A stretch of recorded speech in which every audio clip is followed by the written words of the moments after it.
সূরা নূরের ভেতরে আছে 30 নাম্বার আয়াত। এটা রব্বুল আলামিন বলেন, মুমিন পুরুষদেরকে আপনি বলেন তারা পরনারী দেখলেই যেন আগে চোখ নিচের দিকে করে।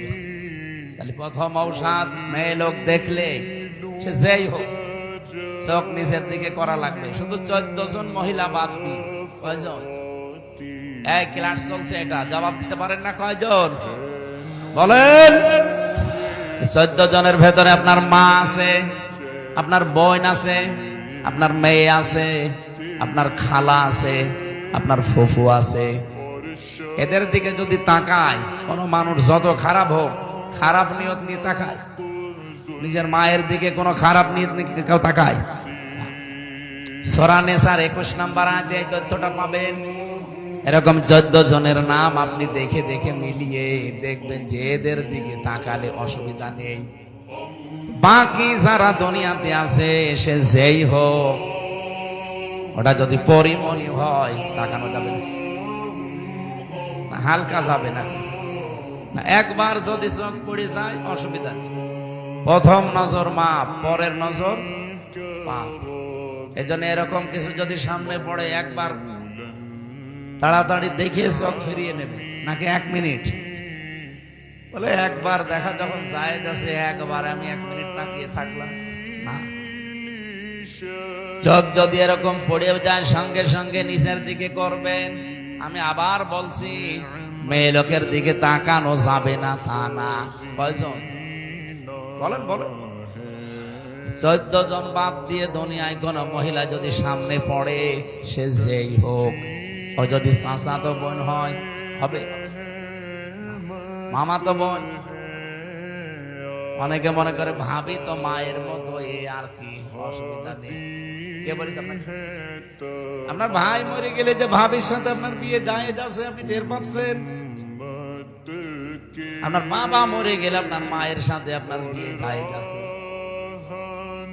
বুঝতেছেন কথা? বুঝতেছেন? তাহলে উল্টা পাল্টা ফতোয়া বের করবেন না যে ভাবি আমার মায়ের মতো। কিসের মায়ের মতো? এগুলো সব শয়তান শিখিয়েছে আপনাকে।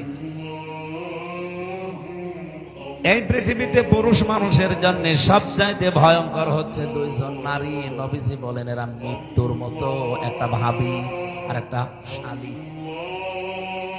ভাবি আর শালী যাদের আছে হাত তোলেন তো। ওই এলাকায় বিয়ে শাদী বন্ধ হয়ে গেছে? ঠিক আছে, আল্লাহর ওলি এখানেও আছে।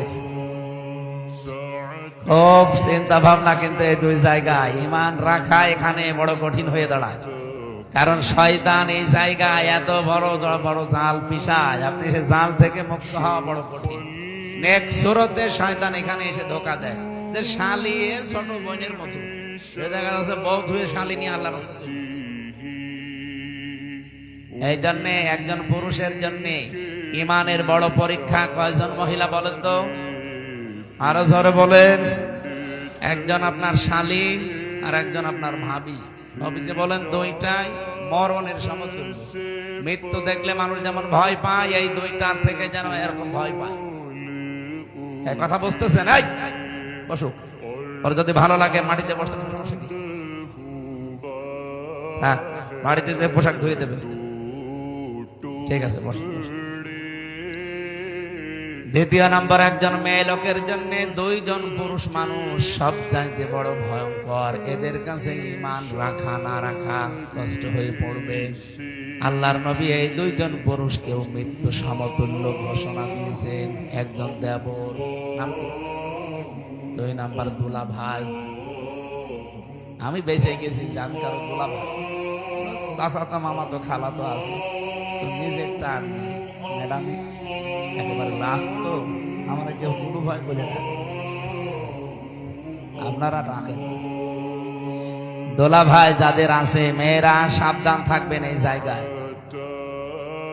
না, এখানে দায়িত্বশীল যারা বাবা বড় ভাই, এরা কিন্তু গুনাহগার হয়ে যাচ্ছে আমরা। আমার নিজের ছোট বোনকে বাবা তার মেয়েকে দোলা ভাইয়ের কাছে আল্লাহ রাস্তায় দিয়ে উনি সুবহানাল্লাহ তাসবিহ দিতেছে। অসময়ে মসজিদে বসে বসে সুবহানাল্লাহ পড়ছে। কি দাদা আপনি অসময় মসজিদে সুবহানাল্লাহ পড়েন মানে? এখন কি সময় মসজিদে আসার? না, বাড়িতে তো থাকা যাচ্ছে না।